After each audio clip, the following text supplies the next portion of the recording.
So thank you all for coming today.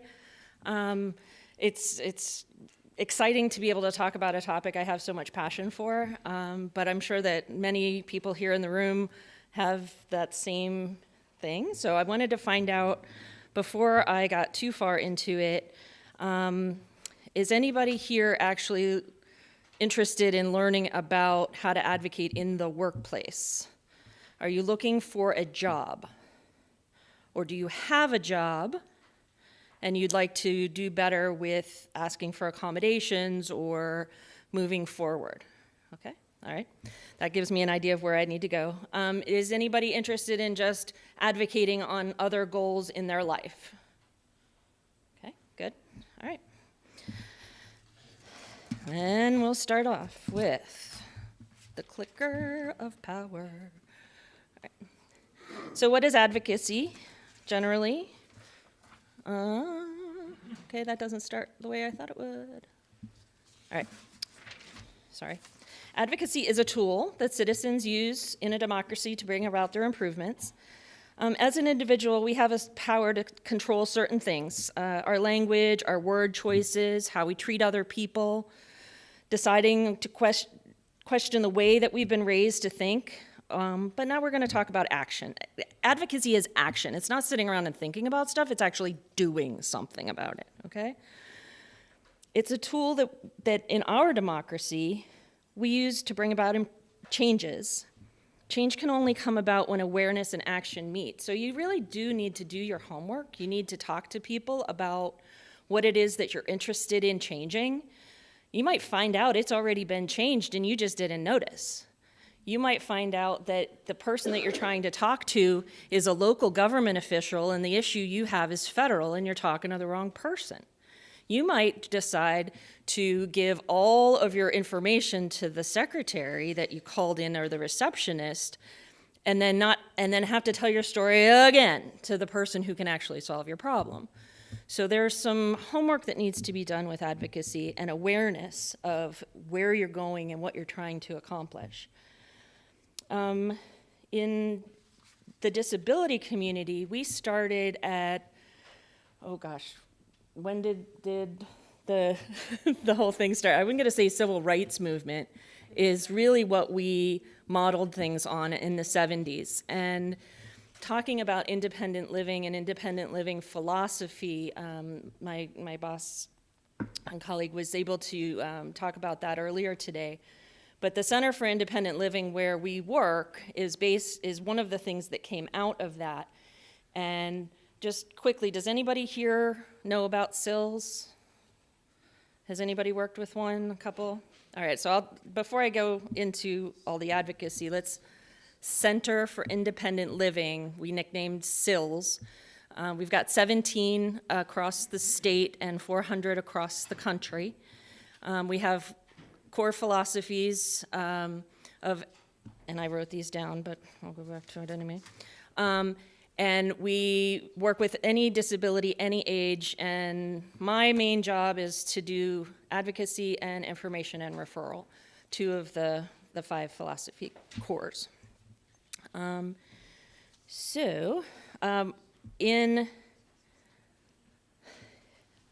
Take a step back. One of the things through advocacy that I just want to, I want to not forget this, so I'm going to just put my plug in now, whether it makes sense in the timeline or not. I have a group called Wheels in Motion. You don't have to actually have wheels to be in it, but we go to the Capitol and we advocate and we write letters and we make phone calls on systemic change. So let's talk about that a little bit. And I invite all of you to join. Okay. All right. 3 types of advocacy: individual advocacy, self-advocacy, and systemic. The most important thing I wanted to say is the difference between individual advocacy and self-advocacy. Individual is assisting and empowering others to develop skills and knowledge. Self-advocacy is knowing your rights and your skills. Does that make sense? The difference you're seeing here?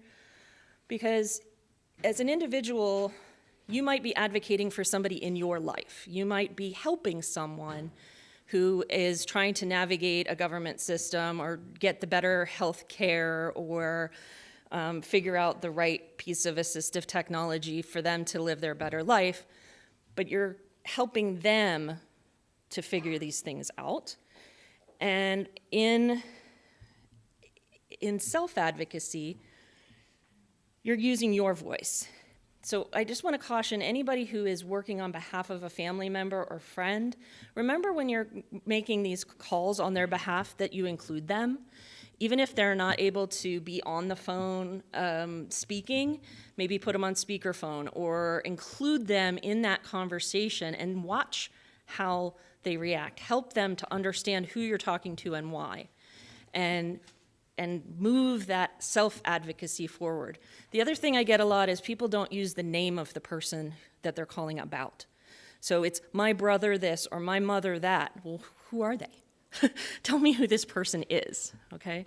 So make sure that you're advocating for a person, unless you're doing systemic change, in which case it's on a group and class of people to create comprehensive systemic change. So going to fight for budgetary money, saying that we want to do op-eds to the newspaper and say this is what we think about health care and health insurance and this is what we want, because we've done focus groups, we've done collectives, we've talked to people about what are the best practices in other states. This is what we want to have happen here.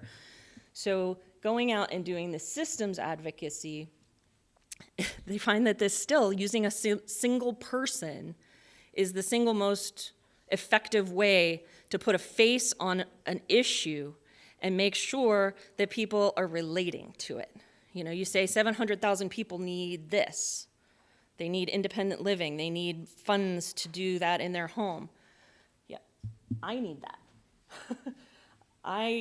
You need that. What is your story? Make your story known. Okay? And if you can connect on that level, you have a better chance of doing the systems advocacy. Okay, working while living well with a disability.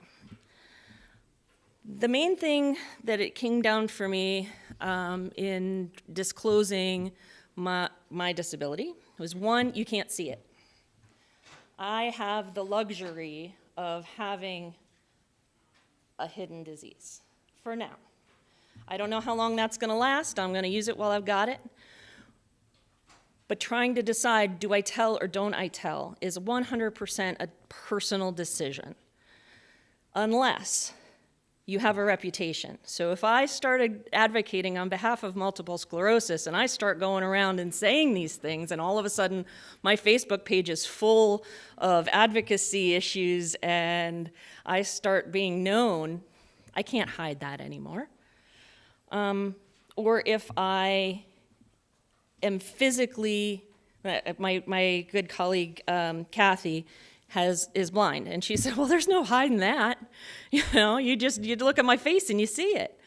So she's like, you know, it was never an issue for her, should I tell or shouldn't I tell, until she started online dating, but that's another story. But you don't have to tell anyone. But it is not, that is correct. According to the law, you do not have to tell anybody, and if you are, say, in a chair, then you do not have to say why. You never, ever have to say if you don't want to, all right? The reason that you might want to tell is that you might want an accommodation. You might want your employer to do something for you, and in order to do that, you need to give them the reason. And you have to show proof of your disability to a certain extent. They don't need your whole medical history, but they do need to know that from a medical professional that this accommodation is necessary to help you. They may not always require that, but It's super nice if they don't bother, because, you know, come on. But yeah, in the law they're allowed. It's also helpful, in my experience, it's helpful if somebody knows that you have a condition, if you've written it down in some way, you've said in your thank you letter, or you've put your request into HR and you've put it in writing as to why you need this and how, because it can show up in a discrimination lawsuit later. Like, we don't want to go there, but it's helpful. So what can you ask for? Dawn, when do you ask for an accommodation? Do you ask when you're applying or after you've got the job? Does everybody know the answer to this? You ask for your accommodation after you have the job. Now, you can, through the hiring process, also get accommodation.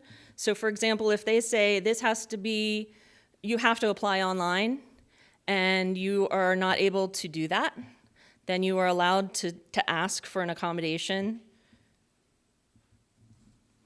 All right, so that's a little different, but you don't ask HR for human resources for help until you've actually been offered the job, okay?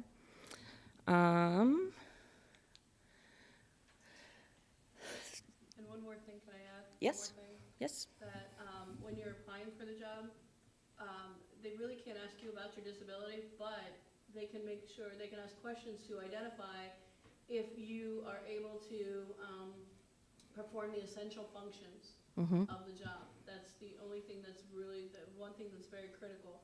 They can't ask you about your disability. They just need to know how you can perform the essential functions of the job. That's the only thing disability related. Any other questions about your direct disability is going to be discriminatory. So. And we all know there's legal and there's practical. There's the legal protections that we're going to talk about, but then there's the practical application of how much do you really want to get involved in enforcing those rights. So looking at this, we're going to break them down, and then we can talk about the practical reality of it. The first one, and the top two are systemic. Okay, so these are the laws that are protecting you. The Americans with Disabilities Act, Title I, there are a whole bunch of titles, but Title I is the one that protects employment. And you have to have, they have to provide accommodations, and it has to be reasonable. And all of these words are defined in law because, of course, we've litigated it since 1990. Reasonable accommodations to qualified employees unless to do so would cause hardship. Okay? So reasonable, you can ask for them to adjust the work itself, but not if it takes away an essential function of the job. So if the job is lifting 40-pound boxes to put on a shelf, it is unreasonable to say, I want an accommodation to only lift 20-pound boxes. That's not the job. They're going to say no. If it's reasonable to say, I need a strap so that I can do the 40 pounds, then that's reasonable. See the difference? You can ask for an adjustment to the environment. You can ask for door handles. You can ask for ramps. You can ask for bells and whistles and whatever it is that's physically necessary to do the task. If you need a voice speaker, if you need a reader, if you need a special light bulb, whatever you need, you can ask for it. Now, they don't have to give you exactly what you ask for, because they might have a better idea. Maybe they've worked with this before, maybe they've talked to their other professionals and they've got another idea, and they're allowed to pick something else, but only if it actually accommodates you. They can't say, well, other people who have this condition, this has worked for them and it should work for you too, and then you're like, yeah, but I can't move my hand. Like, that's not an actual option for me. Well, then it doesn't work for you, it's not an accommodation, okay? So it must meet the needs of the individual. And then I think I said it a little bit, but you have to be qualified for the job. So nobody has to create a job for you just because you want one, and just because you want one there. So you have to actually have the qualifications to do the job.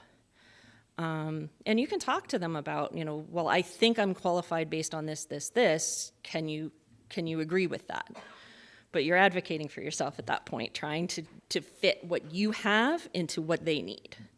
And as long as you stay focused on the job and not yourself, then it'll make sense. So how can I be the best employee? How can I help this company go forward? How can I make this better? And then they'll want to talk to you about that. Okay. The Pennsylvania Human Relations Act is like the state version of the federal law, but it covers employers who have 4 or more employees. So it's more for smaller, I mean, it's for both, but it covers more than the ADA does. But if you're a solo, and I worked for myself, and if I had 1 employee, I would have absolutely no legal obligation to make accommodations, okay? I don't like that. I'd do it anyway. Anyway, employer policies, that's getting to the individual advocacy of it all. That is the employer handbook. Everybody gets one of those when they're hired. If they've got more than 4 employees, they're going to have a handbook. It is the agreement between you and that system. And you can read through it and you can say, I don't understand this, or I don't understand that, or what does this policy mean? And sorry, we updated that one 3 years ago and forgot to put it in the book. So you get that fixed. But it's one of those things, again, when you're trying to decide what you can and can't do, that's where it's written down, right? And then the employment contract. That's the self-advocacy. That's the individual making the agreement. We are an at-will state. That means that you can be hired or fired for any reason or no reason, as long as it's not a discriminatory reason. Physical disability is included in discrimination. Do you have a question? I know for a fact that's not it, because my husband, his company found out he had MS and MDA because I was calling about his long-term benefits to find out what we needed to do. In less than 12 hours, he was fired. We went to the Human Resource Commission, and we were told what they did was perfectly legal. It's not. We lost in court with the Human Resource Commission. And when we went to the federal level, we were told that we're going to understand that if you lose, you have to cover all expenses for yourself and the company's expenses with the trial. So this woman's saying that she had an experience in her family where her husband was discriminated against based on his disabilities, by the disclosure of the disability, and that they lost in court. Now, the law is on your side. So I'm sorry that you had that experience, because that isn't, you cannot be discriminated against due to disability. What they probably did was fabricate some problems. They probably looked at his time, his hours, they probably fabricated something in order to try to figure that out. And this is a really good example of what should happen versus what happens. The law is on her side, but the experience was not. And to which I go, oh, because we fought for that. We fought so that people wouldn't be looked at as their disease, that they wouldn't be looked at as our diagnosis, that we would be looked at by our worth and our work, and not by the fear or the perceived potential cost or whatever it is that they decided wasn't worth their efforts. And that's just horrible, and I'm really sorry that happened. So I'll go back to the employment contract, talking about what it is that you need to put in there. One of the things that I see happening in Pennsylvania a lot are non-compete agreements. And non-compete agreements, are specifically non-compete clauses, are ones that keep you from quitting your job and going to a competitor. Unless there is some restrictions on that, they're going to get thrown out. So just don't sign them. What I do, literally, I just cross them off and initial it, and so far nobody's stopped me. But it needs to be within a reasonable geographic radius. So I helped a woman who was a director at a medical facility. She wanted to go to one that was 5 miles away. Her non-compete said that she couldn't go within 3 miles, so she figured she was covered. But the hospital had acquired something nearby that was within the mile radius. So, what does she do? And I said, well, ask to get out of it. So sometimes things are the rules, and sometimes things are the agreements, and sometimes you just have to advocate for yourself and ask, well, I want this job. I'm not competing with you. I'm not taking specialized knowledge. I'm not trying to start up a competitor. So will you let me out of this? And they did. They don't always, but they did. But ask for what you need. Look at, do you need extra time off? Do you need extra sick days? Do you need to advance in your career? Women in particular tend to make less money because we just don't ask for the money.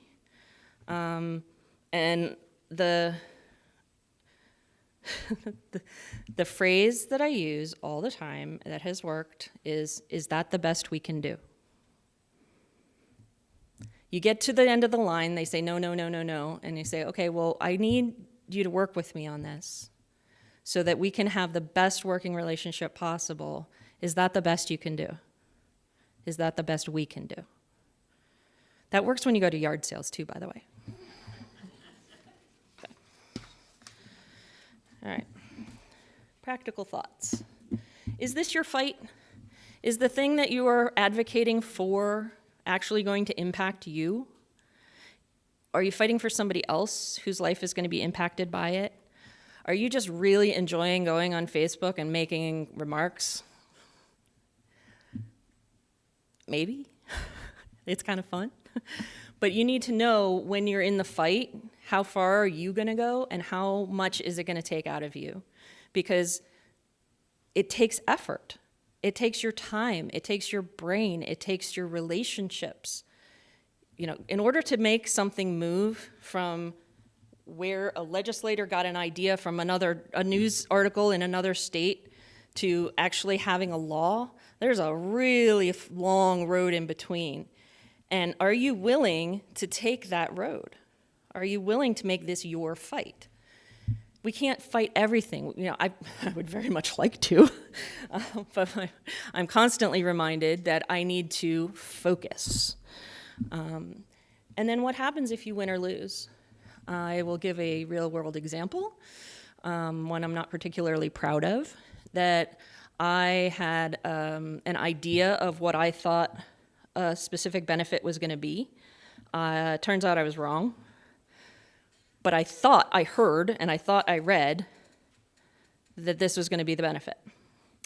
So I went and asked the person in the finance office, well, wait, this isn't what I was told.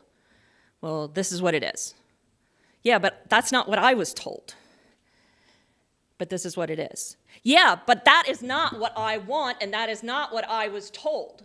And once I hit that level, what do you think happened? She shut down. She went and cried in the corner, I found out later, which was really embarrassing. And I owed her a big apology because she was conveying the information to me that I needed to hear in a way that I just couldn't hear it. I had shut out. I was sure. I was fighting, okay? And then I couldn't win. There was no possible way forward. I had cut off all of the potential routes until I went back and I said I was sorry. And I said, could we please have our supervisors talk about this? I'm like, shit, I'm done. My self-advocacy is over. I need somebody else to advocate for me at this point because I can't do it. I shot myself in the foot. So know when you're fighting, to keep that relationship open, to remember that you're dealing with individuals. They have their goals. Her goal was to explain this to me in a way that I could hear it. She tried 3 times and stopped. All right? That was her limit. So to be able to go forward, the story has a happy ending. I decided just to wait until they got new insurance to get my MRI, and it's all fine. But what happens if I lost, which I did? How do you think that relationship is with that employee? What do you think happened when I needed something else? Yeah. So I fixed it so that she was the winner of the chili cook-off and got a half a day off work. Can I throw in a couple of practical? So sometimes you just have to work with what you've got, make it better, okay? Do you mind if I throw No, in no, no. practical things too? Sorry. She's thrown out the things that are practical for a person with a disability working, and one of the things I wanted to make sure everybody thought about too when employment. We want to work, we want to be employed full time, but make sure you're thinking about your benefits that you currently have, and make sure you sit down with a benefits counselor.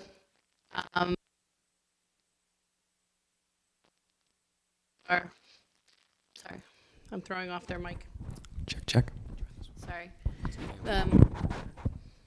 The benefits counselor. Talk to your benefits counselor before you go into that employment situation. Like Dawn told you, know your facts up front. Know your stuff.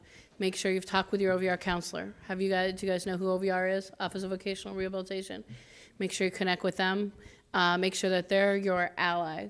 You know, make sure that when you're going into the situation like Dawn was talking about, if you need that individual, that OVR can be that as well.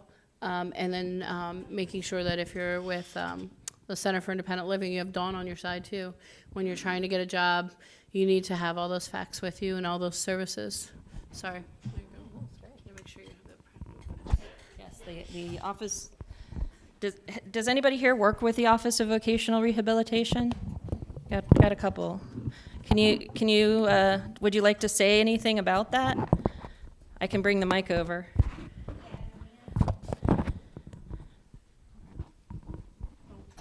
I'm giving the cameraman fits here as he makes sure we're all on camera. So this is Christina. I found OVR can be challenging because you have to be your own advocate because they will lose you in the shuffle. So if you don't keep on top of your counselor, then you kind of just, are back in the pile of whatever. So the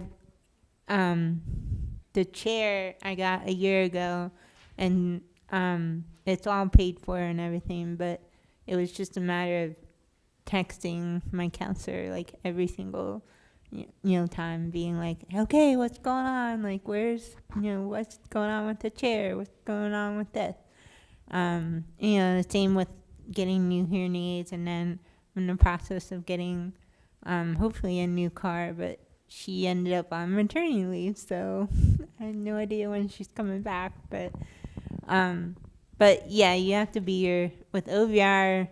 It can be good, but it can be bad because if you just sit, then you're just, Thank you. Yeah. And that reminds me a little bit about the point I made earlier about when you tell your story, making sure that you have the right facts. So we all have a long experience with our conditions. We have long experience with our working lives, with the rest of our lives. We've had, we know stuff, right? We don't have to tell that every single time we want something. We have to focus and narrow it down and make sure that the attention span is not lost on the person who we're telling the story to, right? So because I can talk for 45 minutes with somebody and still not know what it is that they're asking for. So I have this, I have a formula that I use when I write a demand letter. Has everybody here written demand letters? Have you ever written anything down and asked for it? Oh my goodness, you totally need to do this. Okay, so most letters, when you're doing a formal letter, go in odd numbered paragraphs. So 3 or 5 paragraphs is usually enough. All right, you start sentence 1 with who you are and what you want. I am an advocate, and I am writing in support of House Bill 429. Okay, so who you are and what you want. And connect with them. You're the person who can get on this bill as a sponsor, or you in your capacity are somebody who can vote for this. All right, so paragraph number 1, who you are, what you want, what they can do. Why it's in their power. This works if you write a complaint to a company, because oh my gosh, my cat collar got like the fleece strip silvery stuff got stuck to the inside of the collar, and it was all just gross and knotted up. So then I had to write to the company, hey, I'm Dawn Marron. I bought this product. It is defective. I need you to fix that for me, please. Either send me a voucher or refund my money. Your choice. Always nice if you can give them choices. I mean, if it's for a vote, you really want a vote, yes. But it's nice if you can give people choices, because then they can do things that are within their power. Then you want to do the bulk of it as to why. That's where your facts go. This bill will help people with disabilities by giving them the opportunity to fully engage in the workforce. You want to move people off the rolls of state-supported blah, blah, blah, this will do it. All right, so connecting to the goal that they have, the goal you have and the goal they have. Okay? And then your last paragraph is saying it again. Who it is, oops, sorry, I unplugged myself, but I was done. The slides are done anyway. Who it is and what you want and what they can do. And then if it's really a specific thing, I need a response. You want to say, please respond in 2 weeks. Please respond in 10 days. And give them a reasonable timeline for when you need an answer. And then the attorney part of me, or I will escalate to the next step. Or I will be forced to take further action. Ooh. All right? But say what you'll do if they don't get back to you. You know, I'll take this up the chain. I will involve my advocates. I will report this to the newspaper. Yes, I'll take this to your board of directors. I will block your offices with wheelchairs and, right, no, you don't start there. Don't start there. We will go there, but we don't start there. But ask for what you want. If you come to a restaurant and they have 2 steps that you just cannot get up, they've had since 1990 to comply. Seriously, you need more time? Okay, what you really need is a letter in writing showing that I'm a consumer, I'm a customer, that you're missing out on my money, and they can submit that to their insurance and get things covered. Or they can submit it to their board of whoever or their financiers and say, I did this to the mayor of Harrisburg because I wanted to have a meeting at his bookshop, and I couldn't because there are stairs through every single door. Could not get into the bookshop to have a meeting. So, okay, any questions on writing letters? I love writing letters. You have a question? Yes. I've had three different situations with them, and they've always been fantastic for my husband after he lost his job in that company. They helped re-educate him, finish his bachelor's degree, help get him a job.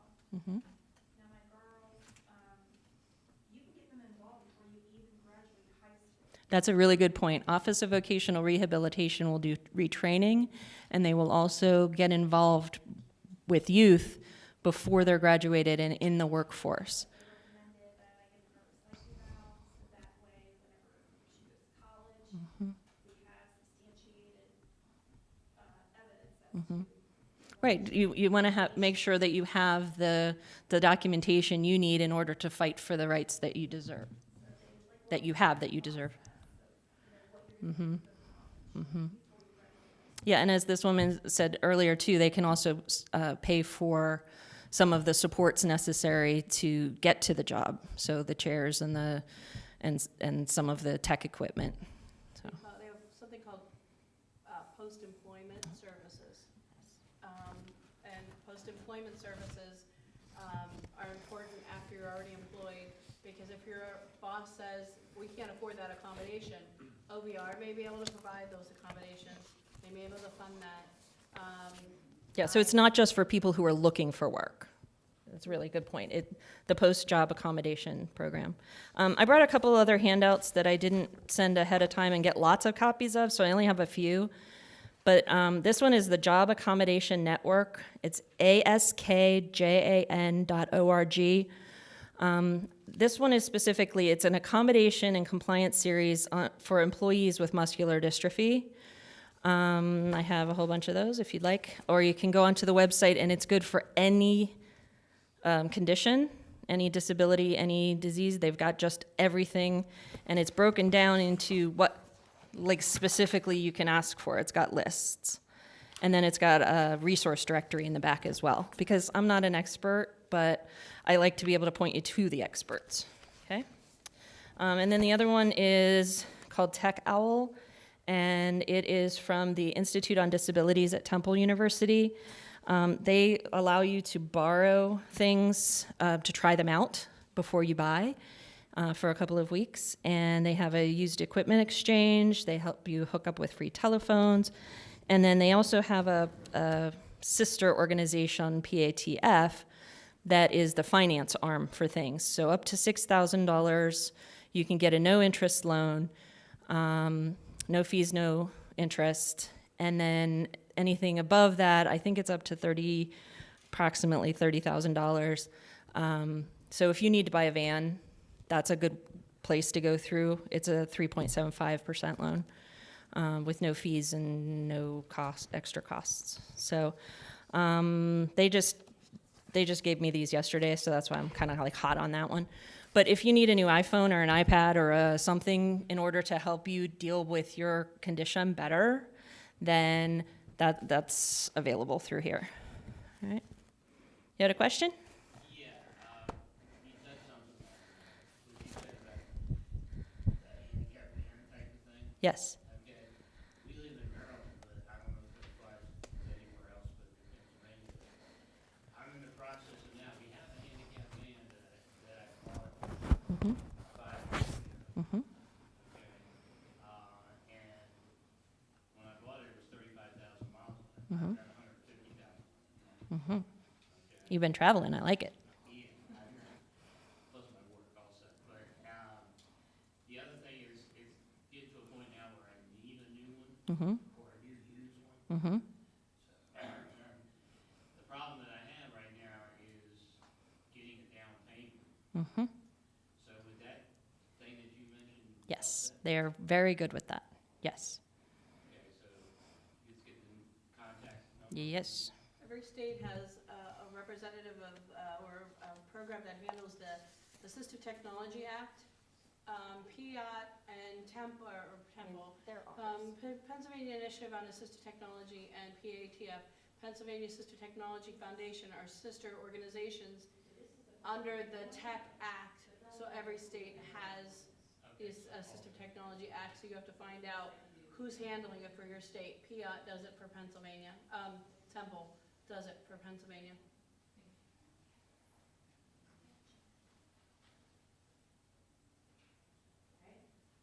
Other questions? You had mentioned you were gonna maybe talk about not just the workplace, but Other stuff? That was my complaint letter. What would you like to talk about? oh, okay. Just in terms of accommodations at grocery stores and just help getting out to the car with packages and things of that nature. What we found is that anything that we ask for as an accommodation tends to help the general public. So it's universal design is the concept. So anytime you want somebody to put in a ramp, you say, and this will help with people with babies as well, right? It's not just you. Then this will bring others in. It's the same concept of figuring out what it is that you want, doing the research, who else does it like you want it to be done, show examples, And write that complaint letter, You find friends. demand letter. Right? Yes, do it with friends. If you're in this area, find her. You have a question? Yeah, two short questions.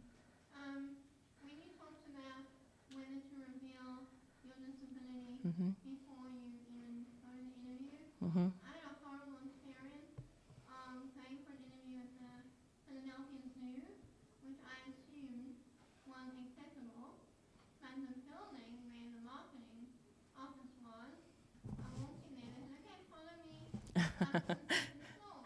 I've had this happen before where they say, just follow me, and all of a sudden you're at the bottom of a ramp of stairs. There an elevator? Or not a ramp, yeah. No, it's an old building. And I Yeah. can't even tell you, I was so like prepared to ace that interview, and that just destroyed me. Right, I thought I cried, like, I didn't know what to do. So I'm always like now, before I even go to the interview, I want to like say, I just want Google Earth, the usual trick. And then I want to ask, Yeah. are you accessible? But then I'm Right. giving away. right. the disability. Right, so she's asking if you, before you go somewhere where it's an important meeting and you want to know if it's accessible, by asking that question, she's disclosing that she needs the accommodation. She needs to know that there's access. So how do you handle that? I would ask somebody else to call for me. That's what I would do. I'd be more than happy to call. I'd make those phone calls all the time. But talk to your SILs, talk to your neighbors, talk to your former, or talk to your former colleagues or your friends and say, would you make that call for me so that I know what I'm getting into? And often with jobs, when you're filling out online Mm-hmm, jobs, like for universities and stuff, mm-hmm, when you have personal dreams, there's always a thing at the end that says, are you disabled and veteran or whatever? mm-hmm. And I never know. Like, Right, if you're doing, But about help seeking a job, Yeah. or is it discriminating, yeah, if you're doing an online application, they ask you the question of, are you disabled, are you a veteran? Those are not required to be answered. Those are for statistical purposes. So for me, I would not answer it online. I would offer later to amend it. As long as you're not lying and saying that you don't have a felony record and you do, then you're okay. Not that felonies should stop you from employment, by the way. All right. You guys okay? Our HR standard forms Yeah.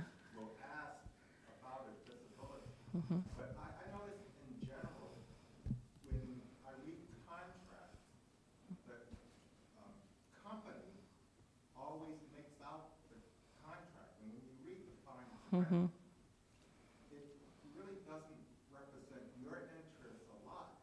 That's right. And, I mean, I always answer the questions for HR, but you're saying that when I see something like the disability or other personal questions, you can just leave that blank? You are not required by law to answer those questions, and it should say above it exactly that these are for statistical purposes and reporting only. Oh, well, I mean, even with contractors, some of their contracts are 20 years old. When you investigate the addresses on them, Yeah. for the Better Business Bureau, or Mhm. if you have a complaint or something, those addresses don't exist anymore. Correct. Yep. I'm not sure how to answer that.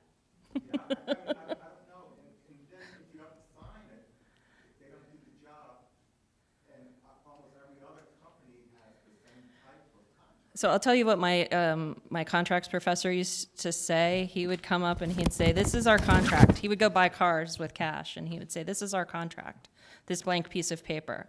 I'm going to write my name and the date, and then we're going to agree on how much this car costs, and then I'm going to sign it, and you're going to sign it," and that was it. And he had enough power and pull to get away with that. I mean, he had a presence, and he could do that. I, on the other hand, do not. Therefore, that is not how I go about doing things. But I will say, when you reach boilerplate, when there is a lot of verbiage in there that doesn't make any sense or that isn't applicable to you, cross it off and initial it. And then just keep going. There earlier had pointed out too, that you can contact and ask those questions too as well. But one other organization in Pennsylvania that does disability rights advocacy and legal work is Disability Rights PA. They Can do you hear it? advocate unemployment things. So Sorry. Disability Rights Pennsylvania is an advocacy group that will do individual employment cases. They have attorneys that either in-house or that they refer to who will do these cases. And Disability Rights PA also does systemic work in employment.